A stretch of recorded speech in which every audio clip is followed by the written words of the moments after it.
đầu vàng trên.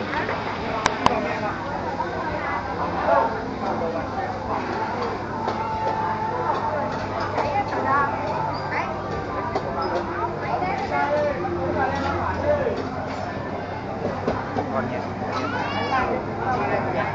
Bà đi xin. Em phải nhuộm. Anh ăn gì có đồ em ơi? Cố gọi trước. Ăn ở đây thôi. Ăn ở đây nhá. Ăn đây đi.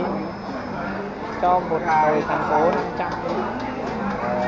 Thắng cố ngựa. Cho em một nồi thắng cố ngựa.